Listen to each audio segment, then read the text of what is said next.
লাশ, পানির নিচে, গাড়ির নিচে লাশ, যুবকের লাশ, ঘুমের বিছানায় লাশ। কোন দিন মরণের পরোয়ানা জারি হয় জানা নাই।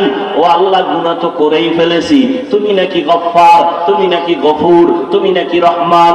আজকে তওবার নিয়ত করে ফেললাম, জীবনে নামাজ ছাড়বো না, দাড়ি কাটবো না, বেপরদায় চলবো না, মা বাবারে কষ্ট দিব না, উলামায়ে কেরামের বিরোধিতা করব না, নবীর সুন্নাত অনুযায়ী জীবন চালাবো।